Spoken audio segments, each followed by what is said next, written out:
Esta é uma ministração da Igreja Cristã da Família do Butantã, formando Jesus em nós. Amanhã, o dia da boa notícia. Todo dia 1º do mês, a nossa igreja vai estar se preparando e entregando uma boa notícia para alguém. Então, você é a boa notícia. Prepare-se, porque amanhã você pode ser portador de uma boa nova para alguém que nunca mais vai se esquecer dela. Agora, há uma pergunta por trás disso. Você tem boa notícia para dar? Ou está se sentindo na condição de dar boas notícias? Porque olha só, a boa notícia, ela não depende de você. A boa notícia, ela é. Você é o mensageiro. A carta que antigamente a gente recebia pelo correio não depende do humor do carteiro. Ele tem que ir lá e colocar a carta. E aí, quando ela é postada, entregue, o conteúdo dela faz a boa notícia. Nós somos portadores dessa boa notícia, nós somos os carteiros.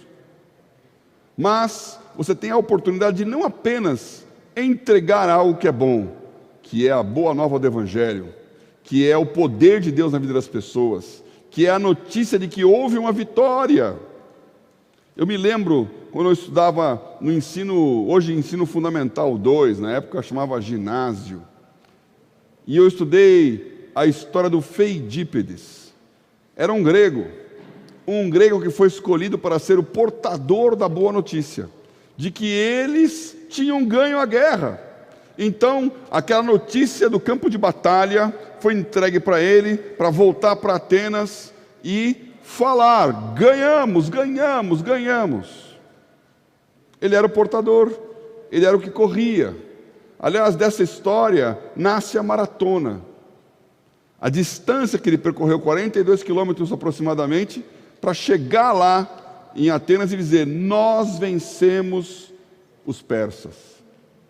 Tremenda boa notícia. Ele era só o portador. Então, você é portador dessa boa notícia. Você me dá a boa notícia também, que eu olho direitinho aí para a boa notícia. Você é portador da boa notícia. Você é a pessoa que sabe o que aconteceu. Amanhã você tem que dizer isso para alguém. Sair da sua casa, e você pode sair pelo celular, pode sair pelo e-mail, pode sair pelo telefone e dar a boa notícia. Mas você pode ser a boa notícia. E aí depende realmente do seu humor. Aí depende realmente da sua posição. Aí não é um carteiro com uma cartinha que entrega lá, ele pode estar morrendo de raiva e a boa notícia é boa. Se você está feliz, se você está confiante, se você está em paz, aí essa boa notícia ela vai poderosamente fazer o efeito. Ela vai ser multiplicadamente atuante. Então, amanhã é o dia da boa notícia. Hoje é o dia da preparação. E eu quero que você se prepare agora. Eu quero que você se prepare agora para entender o que a palavra de Deus tem para falar para você. O que a Bíblia tem para mostrar num culto que é super especial. Porque, se você olhar aqui do meu lado, vai ter a mesa da ceia. Teremos daqui a pouco ceia do Senhor. E eu já comecei a ver as fotos que chegaram das pessoas com o seu cálice, com o seu pão em casa. Nós vamos comungar, nós vamos celebrar a nossa unidade como corpo de Cristo. Então, hoje é o dia da preparação, amanhã é o dia da boa notícia. Para essa preparação, eu pensei aqui numa festa. A ceia é uma festa, e ela está dentro de um contexto de 3 festas. Então, hoje não tem diácono para perguntar aqui quantas pessoas estão no culto, e nem qual é o nome da mensagem, né? As 3 festas. As 3 festas. E é tudo com P. É um PPP. PPP não é uma parceria público-privada. PPP são os nomes das 3 festas que foram celebradas ali naquela sequência maravilhosa do começo da igreja. A primeira delas é a festa dos pães asmos. Festa dos pães asmos. Lá em Levíticos, Deus manda ao povo celebrar todos os anos, durante 7 dias, um jejum, em que eles só comeriam pão asmo. O que é um pão asmo ou ázimo? é um pão sem fermento.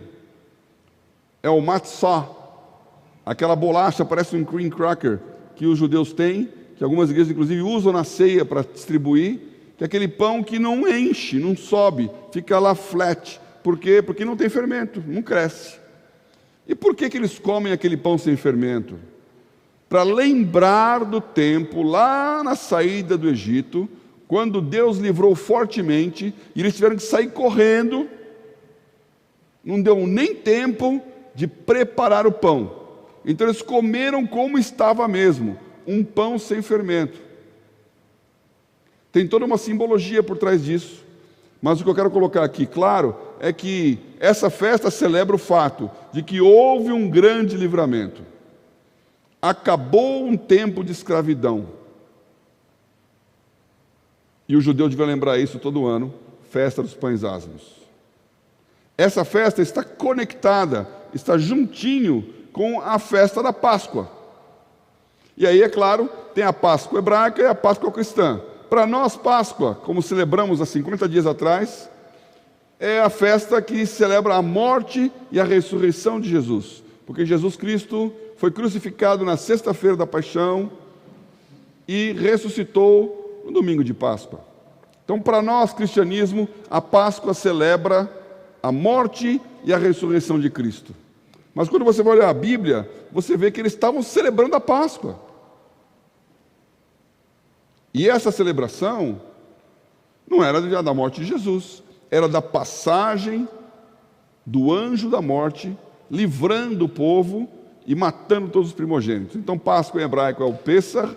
Pessah quer dizer passagem, que mostra o livramento que Deus deu para o povo, que tinha a marca do cordeiro nos umbrais da sua porta. Toda aquela casa que tinha aquele sangue de um cordeiro imaculado, pintado nos umbrais, não recebeu a visita do anjo da morte. Nós já pregamos sobre isso aqui na Páscoa, 50 dias atrás, falando dessa simbologia que hoje é tão importante. Deus te protege da peste. Deus te protege da morte. Deus, pelo sangue de Jesus, sela a sua casa. Pessah. E 50 dias depois da Páscoa, hoje, celebramos a terceira festa, que é a festa do Pentecostes. Pentecostes. Essa palavra é tão famosa hoje, todo mundo conhece por causa das igrejas pentecostais, do movimento pentecostal, ou dos movimentos chamados neopentecostais, que são as igrejas que começaram na década de 70 e 80, incluindo a nossa, a Igreja Cristã na Família, com 40 anos. Começamos em 1980. Então, nessa categorização meio teológica aí, não necessariamente correta, podemos ser considerados uma igreja neopentecostal. O que isso quer dizer?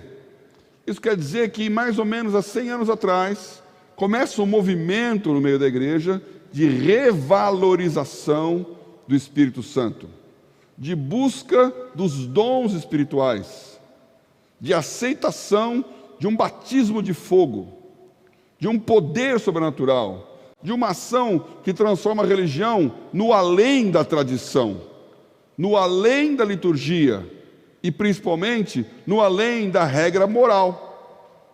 Durante séculos, a Igreja Católica foi estruturada para dar à pessoa a segurança dessa tradição, que no dogma católico é equivalente à própria Bíblia, à tradição. Então, 2000 anos de história se faz assim. Então, quando você participa daquela liturgia, daquele ritual, existe um senso de pertenço a algo muito maior. A tradição tem essa força. Não é uma coisa que começou ontem, é algo que tem lastro. Todas as empresas que são antigas, elas colocam na data da fundação, desde tal data. Então você vê os letreiros nas ruas, nas lojas, fundada em, desde tal tempo. Porque transmite para a pessoa, isto é sólido, isto é seguro, isto não começou já.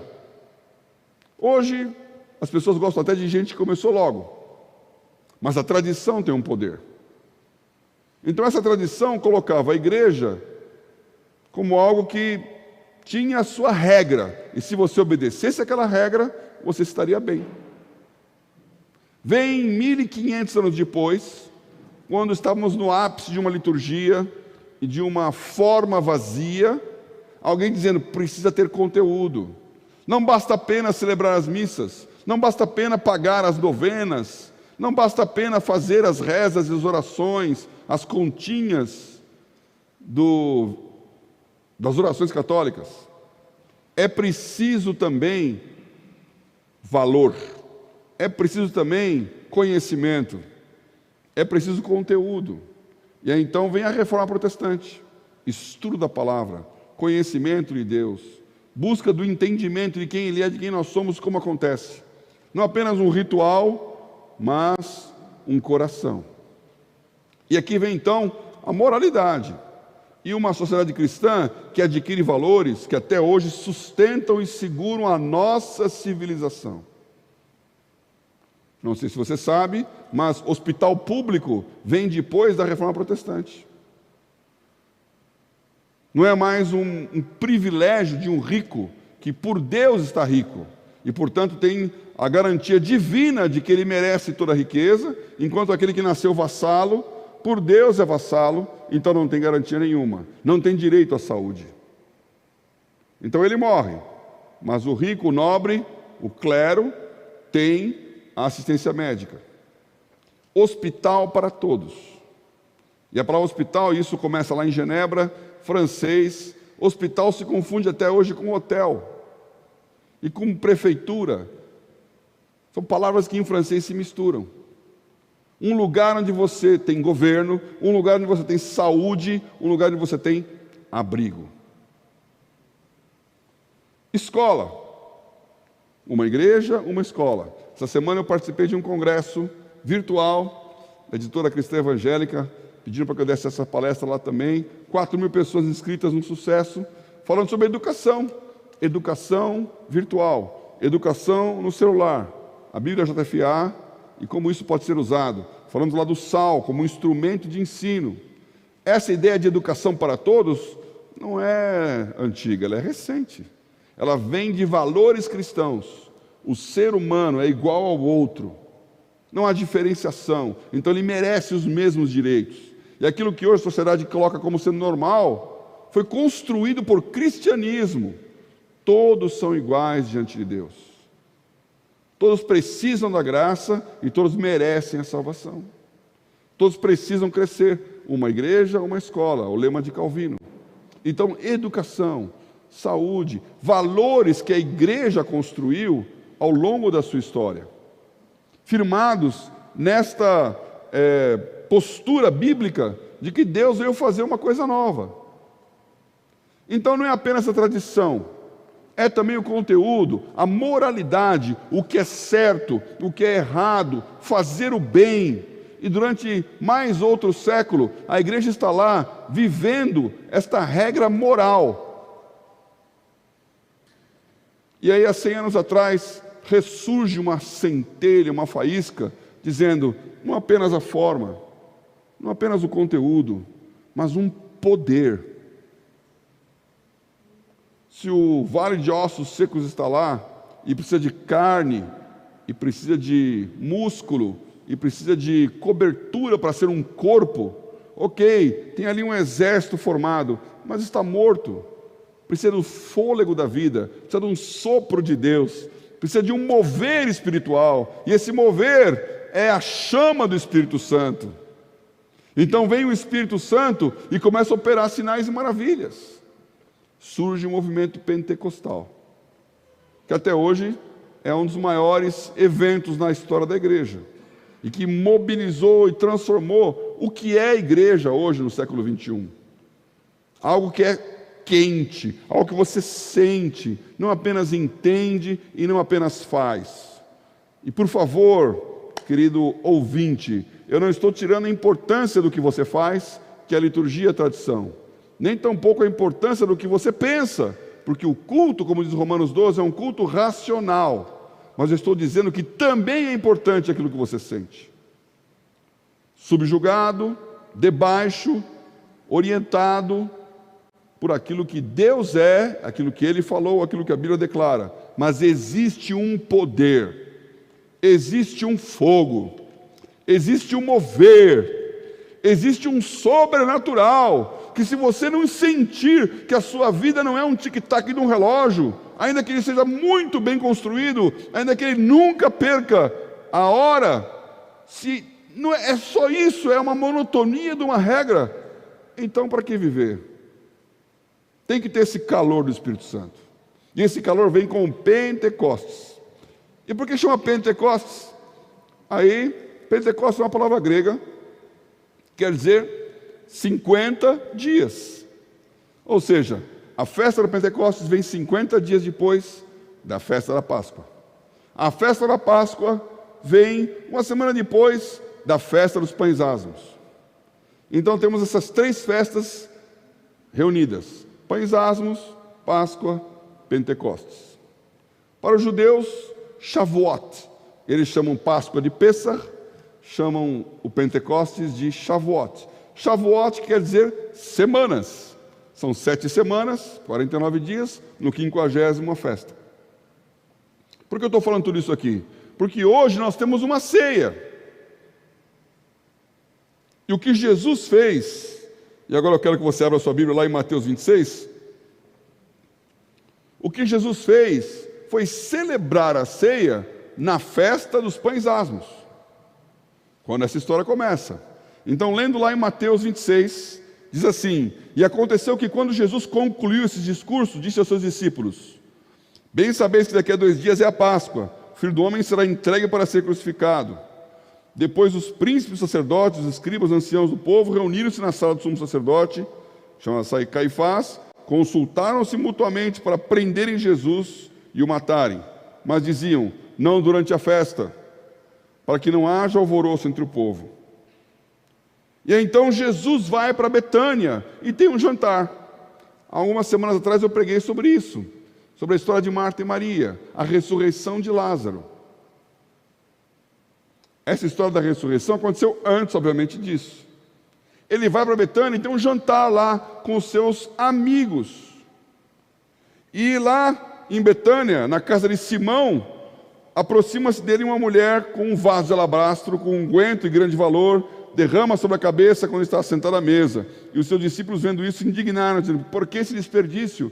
Porque aquele alabastro, só o vaso era caríssimo, e o perfume dentro mais ainda. E a mulher jogou fora aquilo com Jesus. Quem era essa mulher? Era Maria. Na sequência dos evangelhos, quando você olha lá em Marcos 14, em Lucas 22, João 12, você vai ver essas mesmas histórias sendo contadas. Jesus está ali se preparando. E aí então, versículo 17: e no primeiro dia da festa dos pães asmos, chegaram os discípulos junto de Jesus, dizendo: onde queres que preparemos a comida da Páscoa? E aqui é essa história que você conhece, que ele fala: vai lá e você vai encontrar um lugar, vai ter uma casa, vai estar ali tudo preparado, e você diz: o mestre requer a sua casa para a Páscoa. E aquele lugar que ficou imortalizado aí na pintura da Santa Ceia foi o lugar onde Jesus celebrou a última ceia com os seus discípulos. E aqui então, nesse texto de Mateus 26, ele faz esta ceia. Nesta ceia ele diz: muito eu quis estar convosco nesse momento, porque eu não comerei esse pão, nem tomarei esse fruto da vide, até que venha com meu Pai. É a última ceia que eu tenho com vocês. Jesus sabia o que ia acontecer. Jesus sabia que ele ia ser entregue. Jesus sabia que Judas ia traí-lo. Neste lugar, neste momento, ele fala: um de vocês vai me trair. Aí o João vai lá, encosta no peito e pergunta: quem? E ele fala: aquele a quem der o bocado. Ele dá então um pedaço do pão para Judas. Judas olha e ele fala: aquilo que você tem que fazer, faz-o depressa. Então, uma história carregada de emoção. Discípulos um pouco inebriados com aquele momento de sucesso. Entrada triunfal de Jesus em Jerusalém. Os palmeiras, Hosana, Hosana, o povo batendo palma. A expectativa do agora vai, e Jesus sabendo: agora vem a minha morte. Explica isso para os discípulos, fala da traição, manda Judas fazer o que ele tinha que fazer, e na sequência sai para o Getsemane. E naquela madrugada então, no Getsemane, Jesus é entregue. E aí então começa todo o processo do julgamento, da crucificação e da ressurreição, que é a Páscoa. Então estamos aqui nessa segunda festa, que é a Páscoa. Não vou falar sobre ela porque vocês conhecem muito bem essa história, né? Morte e ressurreição depois de 3 dias, aparecem aos discípulos, aparecem a várias pessoas, e no final, já começando o livro de Atos, ele fala: vão para Jerusalém e aguarda lá, que eu vou mandar o Espírito Santo. Mais ou menos 120 pessoas estão reunidas no cenáculo, em obediência a Jesus. É um anticlímax. Nesse interim, a história dos discípulos no caminho de Emaús, fugindo de Jerusalém. Os judeus aparentemente tinham ganhado. Jesus tinha sido morto, e nesses versículos que eu li aqui, correlatos à história do jantar em Betânia, os fariseus tinham se concertado dizendo: vamos matar a Jesus, vamos matar também o Lázaro, porque o Lázaro foi o que ressuscitou. Vamos acabar com essa história, vamos terminar com esse fanatismo, vamos pôr um ponto final a essa ameaça à nossa tradição. E aí então, fogem.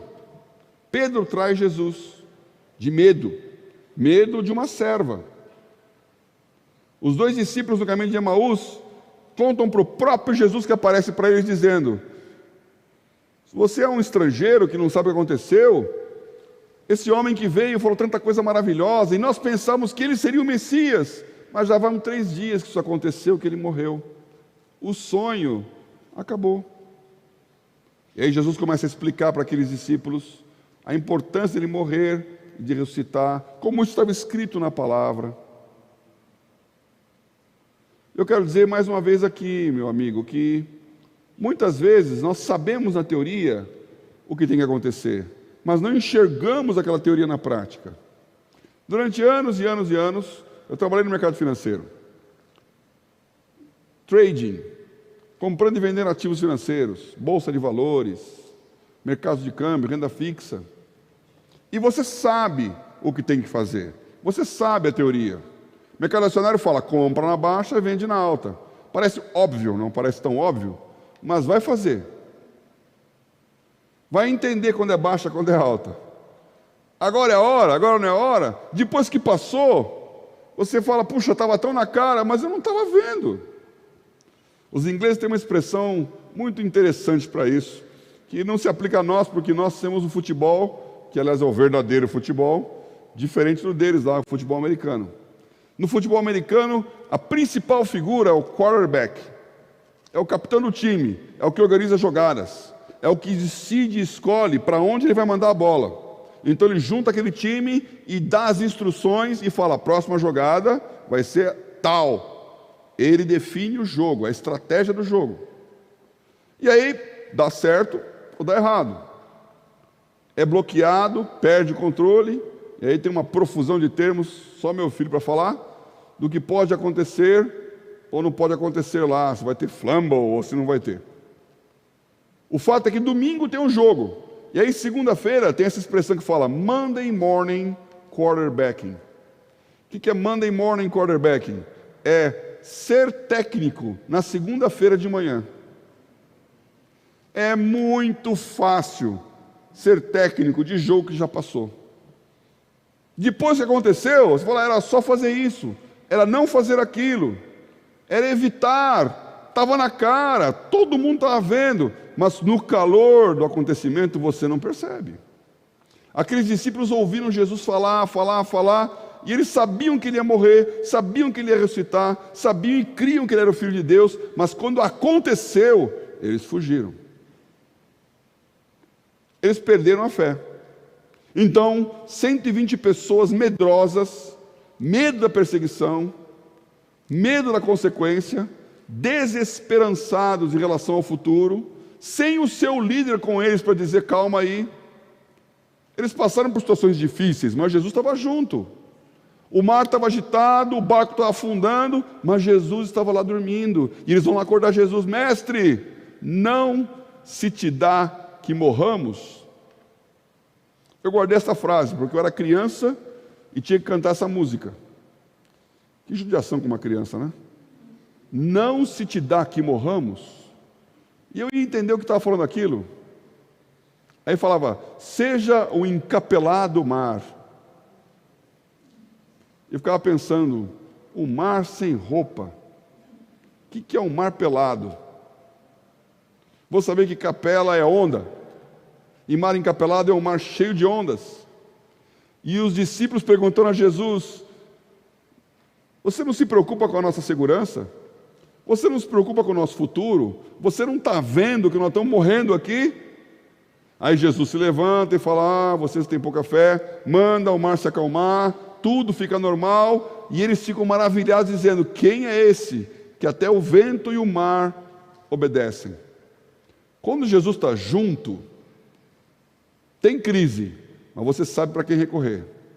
Mas naquele momento do Pentecostes, eles estavam sem o mestre. O sonho realmente tinha terminado. Eles estavam em obediência ali. Muitos sinais, muitas promessas, muita bênção, mas nenhuma esperança. Então eles estavam ali dentro, fechadinhos, em obediência a Jesus: ficai em Jerusalém, até que venha o Espírito Santo. E de repente, aqueles homens e mulheres ali, orando, buscando, escondidos, de repente, começa a haver um barulho, começa a haver um som, e começam a aparecer chamas. Estava pegando fogo. Incêndio. Só que era um incêndio sobrenatural. O mesmo tipo de incêndio que Moisés olhou lá no meio do mato, em Midian, e viu: está pegando fogo e não queima. Línguas de fogo desceram. Todos foram cheios. Então eu não sei você, meu irmão, por mais friozinho que você seja, por mais racional que você seja, e eu não sou das pessoas mais... vou nem dizer a palavra que eu pensei aqui. Eu não sou dos mais glória a Deus e aleluia da vida, não. Mas quando o Espírito Santo dá esquentada, você sente o fogo. Dá uma derretida na sua carapaça de gelo. E você sente a presença de Deus. Eu quero te dizer, você precisa sentir a Deus. Depois de saber que Ele é Deus, decidir que vai segui-lo e ter a rotina de fazer. Todo domingo às 18 horas nós estaremos aqui, porque esse é o horário do culto. Essa é a nossa liturgia. E nós vamos ter as músicas, e nós vamos ter as orações, e nós vamos ter a palavra, e nós vamos ter uma ministração. Bom, essa é a nossa liturgia. Esse lugar tem agora umas florezinhas aí, uma plaquinha aqui, né? Não, aí meu Deus do céu, olha. Tenho que olhar ao contrário aqui. Plaquinha aqui, florzinha ali, mas isso aí é uma decoração. Em outros lugares tem lá cruzes, santos, estátuas, quadros, liturgia. Mas dentro do seu coração tem que ter uma chama, tem que ter um fogo que te diz: Deus está vivo, Jesus está comigo, e Ele está comigo porque Ele mandou o Espírito Santo. E o Pentecostes é a vinda do Espírito Santo, é a hora em que o Espírito Santo toma aqueles homens, e aí então eles saem daquele cenáculo, eles abrem aquelas portas, o medo termina, e aquela ansiedade de o que vai acontecer comigo desaparece, e eles saem proclamando no meio da multidão que Jesus era o Messias. As palavras proibidas, as ideias terroristas, tudo que os judeus tinham cuidadosamente preparado para exterminar, eles saem proclamando a plenos pulmões.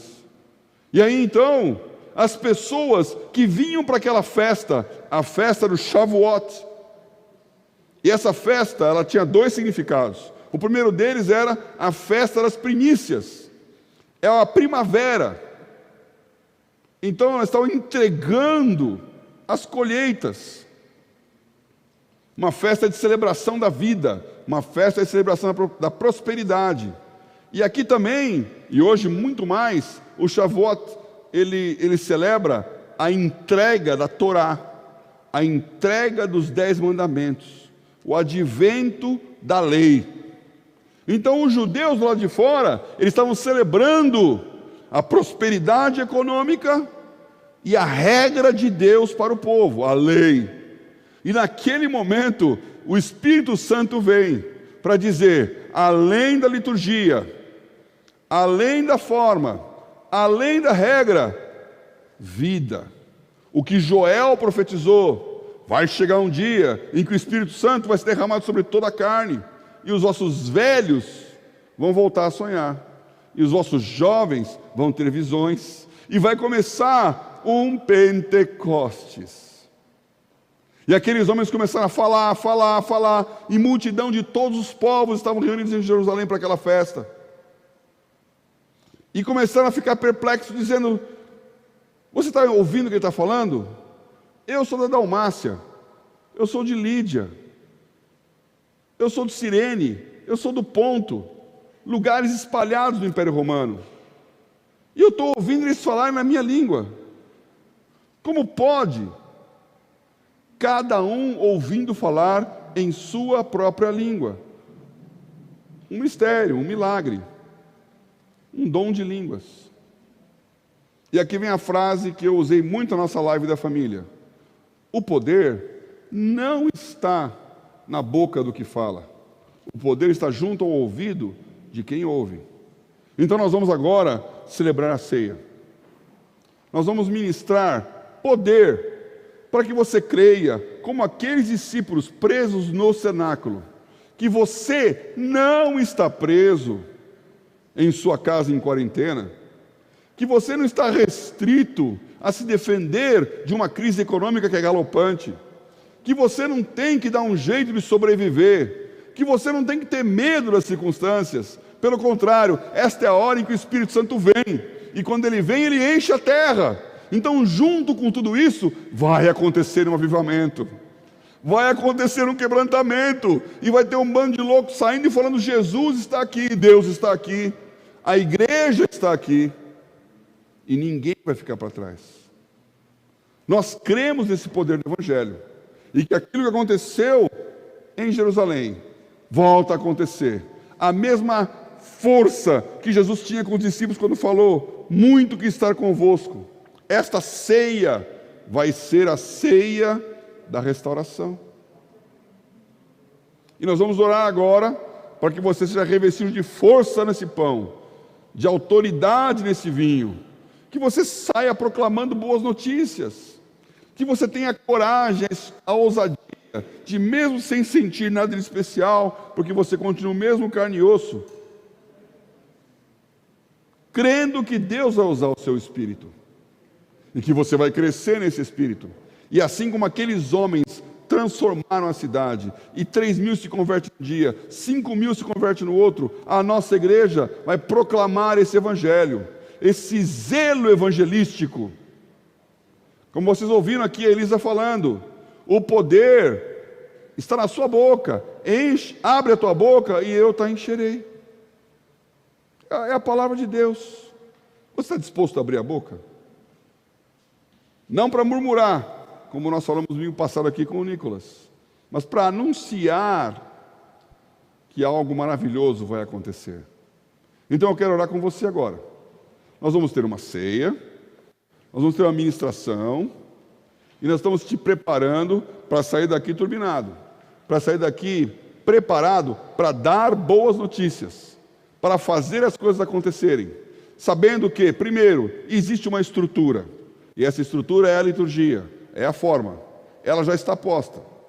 Segundo, existe um conteúdo, existe uma razão, existe um ordenamento, existe um como e um porquê, e nós não saímos dele.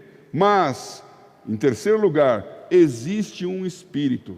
E se você não sentir o seu coração queimando, se você não sentir que você pertence a algo maior, se você não sentir que Deus é poderoso para fazer o sobrenatural, você ainda não sabe o que é cristianismo.